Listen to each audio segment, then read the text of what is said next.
Imagine a painting sells for $10,000. The artist does not usually receive $10,000. In a traditional gallery arrangement, the gallery may keep about half, leaving the artist $5,000 before the artist's own materials, studio rent, taxes, and production costs. That sounds enormous. So what is the gallery actually doing for that share? First, 50% is a common convention, not a universal law. College Art Association guidance describes 50% as typical, while noting that the rate can vary with the artist's bargaining power and the services the dealer provides. That last part matters.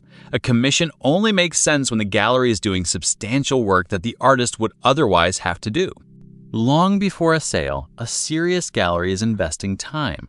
Staff may visit studios, select work, discuss pricing, plan exhibitions, photograph and document the art, write materials, contact collectors, and build a coherent public story around the artist. None of that guarantees a buyer. The gallery is spending money and labor before it knows whether the exhibition will earn anything. Then comes the exhibition itself. A commercial gallery may pay rent, salaries, utilities, installation labor, lighting, insurance, opening event costs, photography, printing, shipping, storage, and sometimes fabrication. An art fair can add booth fees, travel, hotels, freight, and staffing.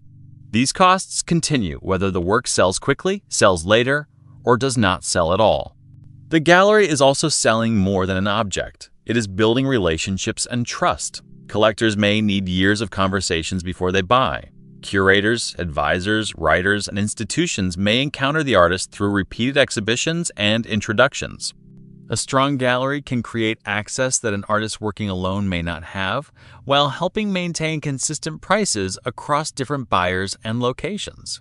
After someone decides to buy, the work is not over. The gallery may negotiate the price, issue an invoice, collect payment, handle sales tax, coordinate shipping, prepare condition reports, manage contracts, track inventory, and follow up with the collector. It may also offer discounts. The artist-gallery agreement should explain whether that discount comes from the gallery share, both shares, or it requires approval.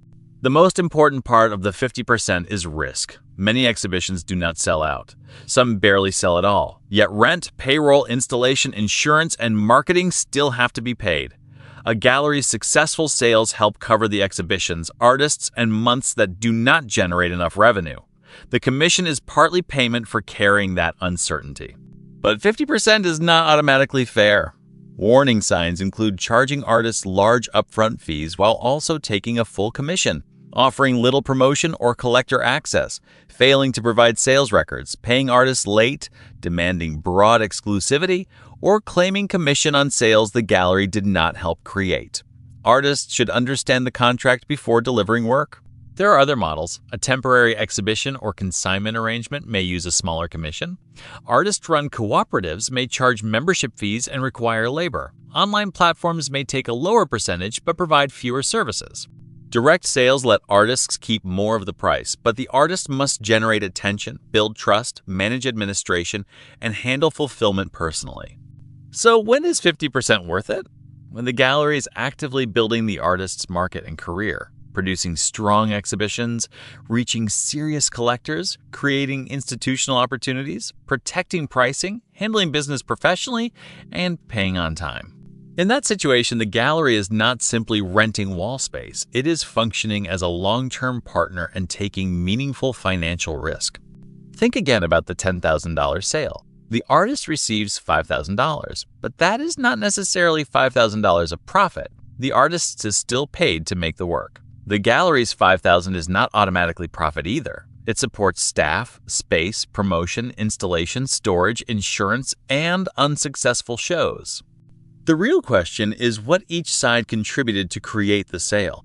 The best artist-gallery relationships are transparent. Both sides know the retail price, commission, discount policy, shipping responsibilities, insurance coverage, payment schedule, geographic exclusivity, and what happens if the relationship ends. When expectations are clear, the split can support both businesses. When they are vague, resentment and financial problems appear quickly. So why do galleries take 50%? Because a strong gallery can provide infrastructure, relationships, visibility, administration, and risk that are expensive to build alone. But the percentage should be earned through real service, not assumed without accountability. Next on Art Money, how artists price their work without accidentally underpaying themselves or pricing themselves out of the market.